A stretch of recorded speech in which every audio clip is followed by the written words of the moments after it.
اس کے اوپر اس کا خرچہ بھی آ رہا ہوگا. اسی طرح جانور ہے، وہ جانور کا بعض اوقات ایک آدمی جو ہے وہ بیانہ دے دیتا ہے، لیکن وہ بعد ازاں اس کو ڈیلے کرتا رہتا ہے، یہاں تک کہ اس کے لیے اس کو چارہ کھلانا جو ہے وہ اتنا زیادہ اس کے اوپر بار پڑ جاتا ہے کہ اس کے ذاتی مصارف جو ہیں وہ بھی استعمال ہو رہے ہیں. تو ایسی صورتحال میں امام احمد رحمہ اللہ نے، جب کہ یہ خدشہ لاحق ہو کہ اس کی بنا پر بیچنے والے کا نقصان پر نقصان ہوئے جا رہا ہے، تو ایسی صورت میں اس کو روکنے کے لیے، تاکہ وہ اپنے جو اس نے ایک وعدہ کیا ہے اور عہد کیا ہے اس کو پورا کرے، تو امام احمد نے اس کو جائز قرار دیا ہے. جبکہ امام شافعی اور دیگر نے اس کی ممانت جو ہے وہ ظاہر کی ہے. مقصد اس کا یہ ہے کہ کسی طرح بھی بیانہ ضبط کر کے ایسا مال جس کی آپ نے جو آپ کا حق ہی نہیں ہے، وہ آپ اس پر قبضہ کر کے بیٹھ جائیں، تو یہ کسی صورت میں بھی جائز نہیں ہے. امام احمد نے ایک اور بات بھی اس حوالے سے ان کے پیش نظر ہے کہ جب ایک عقد کر لیا جاتا ہے تو اس عقد کی صورت میں جب اس کی پیشگی کچھ نہ کچھ اماؤنٹ جو ہے وہ دے دی جاتی ہے، تو وہ عقد کے ضمن میں ہی ہے، وہ عقد کے ضمن میں ہی ہے، کیونکہ وہ عقد مکمل ہو چکا تھا. اب اس نے جو بیانہ دیا ہے وہ ظاہر بات ہے اس عقد کا حصہ ہے. تو جب اس نے عقد ہی پورا نہیں کیا تو بیچنے والا جو ہے وہ اختیار رکھتا ہے. اگر پہلے نے اس بے کو فسخ قرار دے دیا ہے تو دوسرا حق رکھتا ہے کہ وہ اس کو اس کے مصارف جو ہے وہ واپس نہ کرے.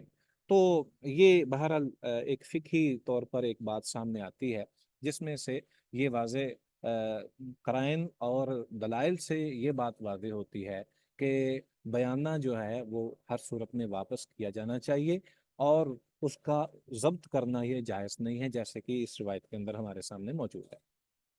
جی. وعن ابن عمر رضي الله تعالى عنهما قال أبتعت زيتا في السوق فلما استوجبته لقيني رجل فأعطاني به ربحا حسنا فأردت أن أضرب على يد الرجل فأخذ رجل من خلفي بذراعي فالتفت فإذا هو زيد بن ثابت فقال لا تبعه حيث ابتعته حتى تحوزه إلى رحلك فإن رسول الله صلى الله عليه وسلم نهى أن تباع سلع حيث تبتاع حتى يحوزها التجار إلى رحالهم. رواه أحمد وأبو داود واللفظ له وصححه ابن حبان والحاكم. جزاک اللہ خیر. اس حدیث زیتن فی السوق، میں نے بازار میں زیتون کا تیل خریدا. فلما استوجبته، جب میں نے اپنی بے کو مکمل کر لیا.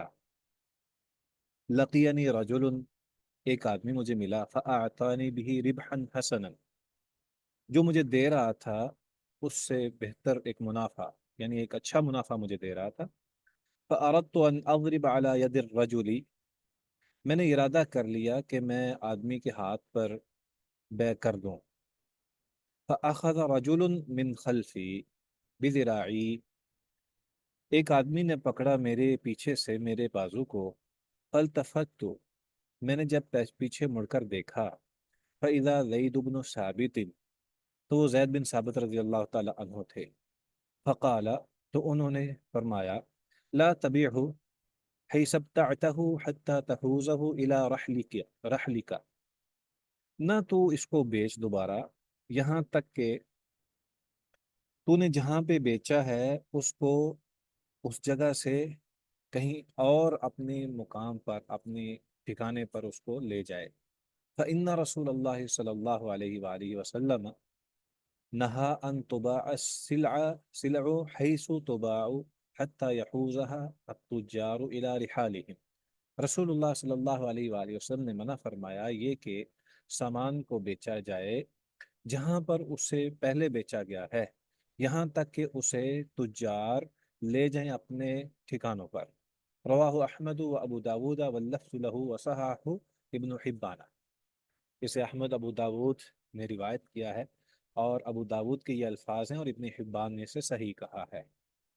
اس روایت کا مطلب یہ ہے کہ جب تک آپ جو چیز آپ نے خریدی ہے اس کو اپنے تصرف میں لانے کے بعد اپنے اس ٹھکانے کے اندر نہ لے جائیں، یا اس کو کم از کم اس جگہ سے کہیں دوسری جگہ پہ منتقل نہ کر دیں جو اشیاء منتقل ہونے والی ہیں، تب تک اس کو دوبارہ نہیں بیچنا چاہیے۔ جس کا مطلب یہ ہے کہ وہ چیز جو ہے وہ آپ کے تصرف میں بھی آ گئی ہے اور آپ کی ملکیت میں بھی آ گئی ہے۔ مثال کے طور پر ایک آدمی ایک دکان پہ اپنا سودا بیچ رہا ہے، ایک شخص نے اسے جا کے وہاں سے خرید لیا۔ اب یہ دکان اور یہ جگہ جہاں پہ اس نے یہ سودا خریدا ہے، اگر اسی جگہ پر ایک اور شخص آ جائے گا کہ مجھے یہ بیچ دو، تو ظاہر بات ہے کہ دکاندار کا جو مسئلہ ہے وہ بھی خراب ہوگا، اور وہ یہ بھی کہہ سکتا ہے، یہ بھی وہ اپنی بات کا اظہار کر سکتا ہے کہ بھائی میری دکان پہ تم خرید و فروخت کیوں کر رہے ہو۔ دوسری بات، ہو سکتا ہے کہ وہ اس کا دل جو ہے وہ تبدیل ہو چکا ہو اور وہ کہے کہ یہ تو میری دکان پہ سے میری دکان کا سودا ہے، اس لیے دوسرا کوئی اس کو بیچ نہیں سکتا، حالانکہ اس نے پہلے سے بیچ دیا ہوا۔ تو مقصد یہ ہے کہ خریدار کے لیے بھی کوئی پریشانی کا باعث بننے والی کوئی بھی چیز جو ہے وہ نہ رہے، اور جو بیچنے والا ہے اس کی ملکیت تام اس انداز سے ثابت ہو جائے کہ اس نے اپنے اس چیز کو جس کو اس نے خریدا ہے وہ اپنے ٹھکانے پہ لے جا چکا ہے۔ ٹھیک ہے جی؟ جی آگے پڑھیے جی۔ وعنه قال وعنه قال قلت يا رسول الله صلى الله عليه وسلم إني أبيع الإبل والبقيع فأبيع بالدنانير وآخذ الدراهم وأبيع بالدراهم وآخذ الدنانير آخذ هذا من هذه وأعطي هذه من هذا. فقال رسول الله صلى الله عليه وسلم لا بأس أن تأخذ بسعر يومها ما لم تتفرغا بينكما شيء. رواه الخمسة وصححه الحاكم. میری آواز آپ کو صحیح سنائی دے رہی ہے؟ کیونکہ مجھے محسوس ہوا ہے کہ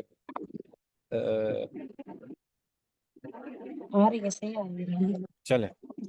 وعنہ رضی اللہ عنہما قال، ابن عمر رضی اللہ تعالی عنہما سے ہی روایت ہے، وہ کہتے ہیں قل تو میں نے کہا یا رسول اللہ، اے اللہ کے رسول، انی ابیع الابل بالبقی، بے شک میں اونٹ فروخت کرتا ہوں بقی میں، بقی مقام پر، فابیع بالدنانیر، میں انہیں بیچتا ہوں دینار کے عوض میں، وآخذ الدراہم، لیکن جب قیمت دینے والا مجھے قیمت دیتا ہے تو میں اس سے درہم لے لیتا ہوں، وَأَبِيعُ بِالدَّرَاهِمِ، میں درہموں کے عوض میں انہیں بیچ دیتا ہوں، وَآخُذُ الدَّنَانِيرَ، تو دینے والا مجھے دینار دے دیتا ہے تو میں دینار لے لیتا ہوں، آخُذُ هَذَا مِنْ هَذِهِ وَأُعْطِيَ هَذِهِ مِنْ هَذَا، میں لے لیتا ہوں اس چیز کو اس کے بدلے اور دے دیتا ہوں اس چیز کے بدلے دوسری چیز کو، یعنی میں دینار کے بدلے درہم دے دیتا ہوں اور درہموں کے بدلے میں دینار دے دیتا ہوں، اور اسی طرح قیمت بھی اسی طرح وصول کرتا ہوں اور بیچتا بھی اسی طرح ہوں۔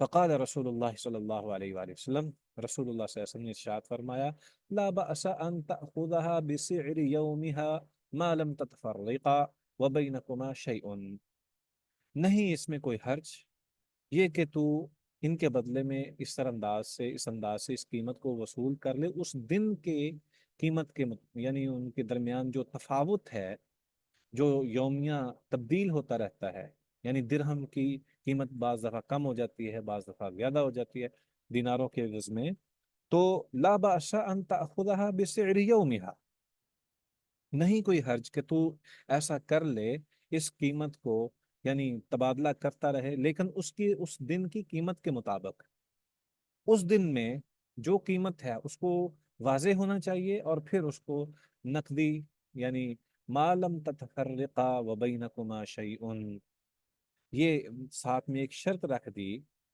کہ جدا ہونے سے پہلے مکمل رقم جو ہے وہ ادائیگی کر دو، تو پھر اس میں کوئی حرج نہیں ہے، یعنی اس میں ادھار نہیں ہونا چاہیے۔ اور یہ بہت بڑی بات ہے کہ ایک آدمی جو ہے وہ آج تو بہت ہی زیادہ اس میں پریشانی ہے کہ ایک آدمی وہ چاندی خریدتا ہے سونے کے عوض میں، تو بعض اوقات جو ہے وہ سونے کا بھاؤ کیا ہوتا ہے اور کہاں سے کہاں پہنچ جاتا ہے، اور چاندی وہیں کی وہیں ہے. تو یہ بہت بڑا فرق ہے. اسی طرح اگر ڈالرز میں کوئی چیز آپ نے پرچیز کی ہے تو آپ اس کے بدلے میں روپیز دے رہے ہیں، اور آپ کو پتہ ہے کہ روپیز جو ہے وہ کتنی تیزی کے ساتھ کبھی کم ہوتے ہیں، کبھی اس میں اضافہ بھی ہو سکتا ہے، ممکن ہے کہ اسی طرح اس کا اضافہ بھی ہو. تو اگر ادھار ہوگا تو یقینی طور پر اختلاف کا باعث بات بنے گی. بہت سارے لوگ آج یہ بات بھی اٹھاتے ہیں کہ جی میں نے آج سے خود 15-20 سال پہلے میں نے 1 لاکھ روپیہ کسی کو دیا تھا، آج وہ مجھے 1 لاکھ روپیہ دے رہا ہے لیکن اس کی ویلیو جو ہے وہ تو جس اس وقت 20,000 روپے کی رہ گئی ہے. تو ظاہر بات ہے کہ میرا تو نقصان ہو گیا بہت زیادہ. تو اس کی وجہ یہی ہے کہ یہ تو ایک قرض حسنہ تھا جو اس نے دیا ہے، اور اللہ تعالیٰ نے اس کے بدلے میں اس کو بہت زیادہ اجر بھی عطا کر دیا ہے. لیکن اگر کوئی شخص خرید و فروخت کے معاملے میں ایسا کرتا ہے تو پھر بہت بڑا مسئلہ پیدا ہو جاتا ہے، اور اختلاف جو ہے وہ بہت بڑھ کر سامنے آتا ہے.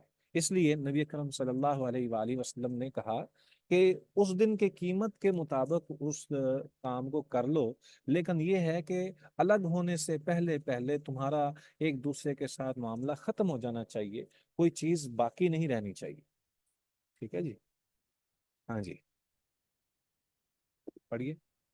وعنه قال نهى رسول الله صلى الله عليه وسلم عن النجش متفق عليه. یہ جو بولی دینا ہے نا، یہ عام سی بات ہے.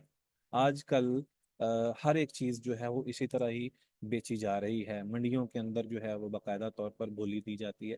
تو مقصد کیا ہوتا ہے؟ مقصد صرف قیمت کو بڑھانا ہوتا ہے، خریدنا نہیں ہوتا.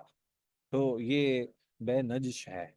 ابن عمر رضی اللہ تعالیٰ عنہما سے روایت ہے، وہ کہتے ہیں رسول اللہ صلی اللہ علیہ وآلہ وسلم نے بے نجش سے منع فرما دیا.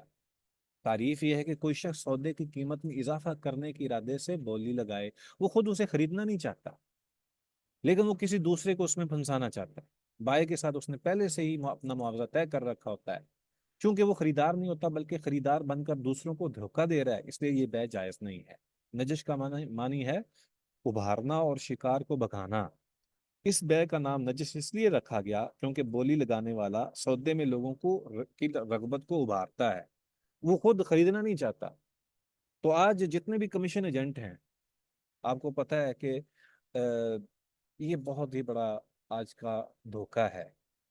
اور منڈیوں میں عموماً جو بروکرز ہوتے ہیں، جو اس طرح کا کام کرنے والے ہوتے ہیں، تو وہ چیز کی اصل قیمت سے کئی گنا چیز کی قیمت پیش کر دیتے ہیں تاکہ لوگ اس دھوکے میں ہوں کہ یہ تو بہت قیمتی ہے، اور پھر اس کا نقصان ہوتا ہے.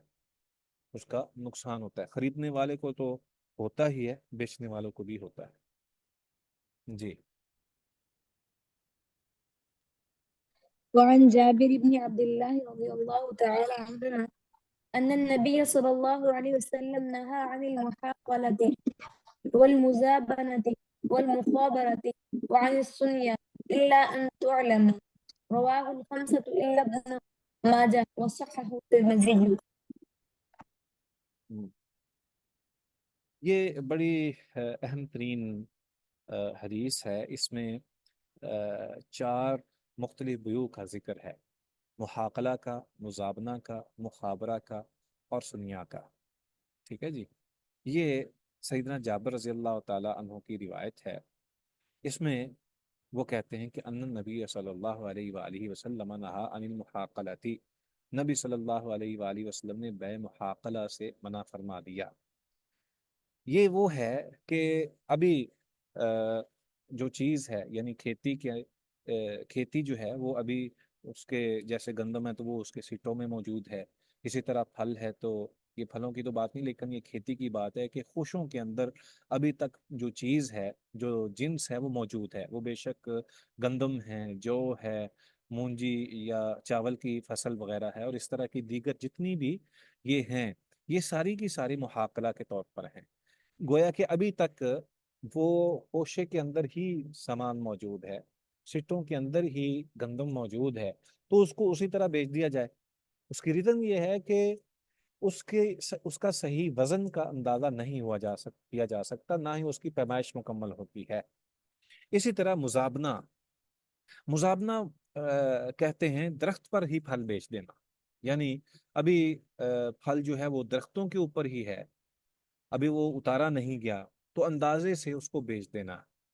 ابھی وہ گوشے کی صورت میں ابھی درختوں کے اوپر ہی چیزیں موجود ہیں، کھجوریں وغیرہ، تو ان کو اسی طرح ہی بیچ دینا، اسے اتارا نہیں گیا، اسے لوگوں کے سامنے پیش نہیں کیا گیا، تو یہ مزابنہ ہے، ٹھیک ہے۔